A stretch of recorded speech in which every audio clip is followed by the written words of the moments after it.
Hello everyone, let's understand sentences. But before I just want to say that learning English is not easy, but if you stick at it, you will definitely become good in English. So let's start. What is sentence? In every language, there is a need of group of words to communicate. Such group of words that communicate a complete message is called a sentence. हर एक language में हमें group of words की ज़रूरत पड़ती है. हिंदी में कहें तो शब्दों के समूह की ज़रूरत पड़ती है कम्युनिकेशन करने के लिए, अपने मैसेज को कम्युनिकेट करने के लिए. और इन्हीं शब्दों के समूह को या ग्रुप ऑफ वर्ड्स को हम सेंटेंस बोलते हैं. Now the parts of sentences. Every sentence has two parts, namely a subject and a predicate. Now subject is the one whom which we talk about are the one who performs an action.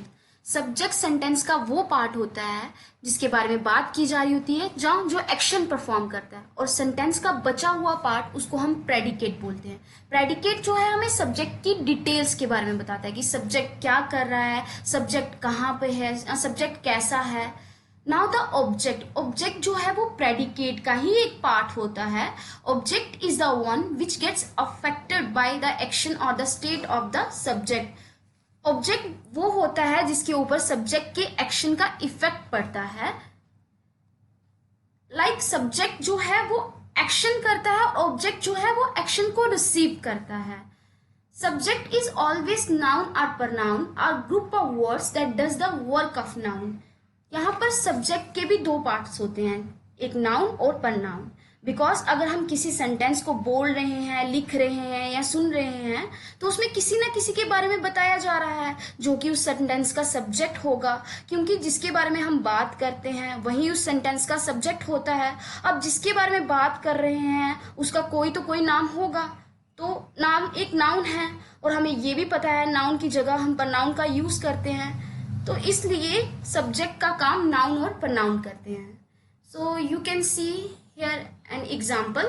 रुद्धव reads a book. Here Ruddhav is what? Subject and reads a book is what? Predicate. यहाँ पे subject कौन है? रुद्धव. और रुद्धव action क्या कर रहा है? रुद्धव पढ़ रहा है, लेकिन वो एक्शन किसके ऊपर परफॉर्म हो रहा है? बुक पे. तो here the book is object. यहाँ पे रुद्धव जो है वो एक्शन कर रहा है और बुक जो है जिसपे जो एक्शन रिसीव कर रहा है. You can take second example here.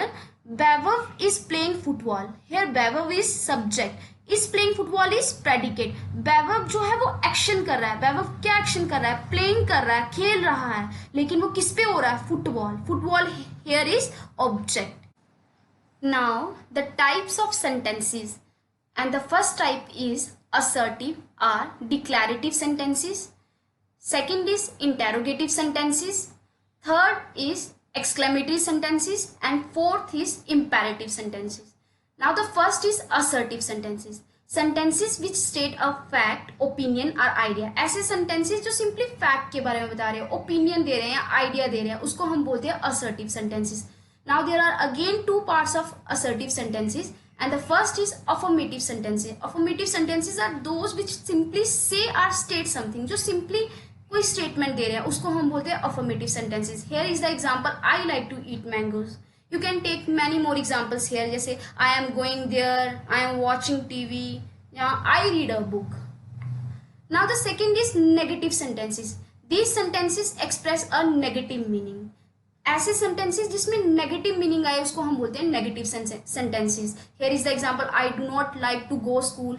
You can take many more examples here, I don't want to eat this, I don't want to tolerate you, I don't want to go there. And the second type is interrogative sentences. Sentences where a question is asked. ऐसे sentences यहाँ पे question को पूछा जाता है उसको बोलते हैं interrogative sentences. जैसे कि where are you from, what is your name, जैसे where are you going. The third type is exclamatory sentences. Sentences which are used to express sudden emotions such as joy, खुशी, grief, दुख. Shock हो जाना, fear, डर, surprise मिलने, जब many more, जैसे कोई सरप्राइज मिलता है, जैसे हम कहीं कोई अच्छी जगह दिखती है तो हम सरप्राइज हो जाते हैं, you know, what a beautiful sight, जैसे व्हाट अ सरप्राइज। यहाँ पे एक और एग्जांपल आप ले सकते हो, जैसे how beautiful this city is, जहाँ व्हाट अ को incidence this is. These are all examples of exclamatory sentences. Now the fourth type is imperative sentences. Sentences which are used to express request, command, advice or suggestion. ऐसे sentences जो जिसमें request आए या command के बारे में बताया जाए, advice के बारे में, जिसको हम suggestion बोलते हैं उसके बारे में बताया जाए, उसको हम imperative sentences बोलते हैं। जैसे go to your room, ये कमांड की जा रही है इस सेंटेंस में। And the second example is please don't call me, बोलते हैं ना, प्लीज रिक्वेस्ट कर रहे हैं। तो these are all about sentences, that's it.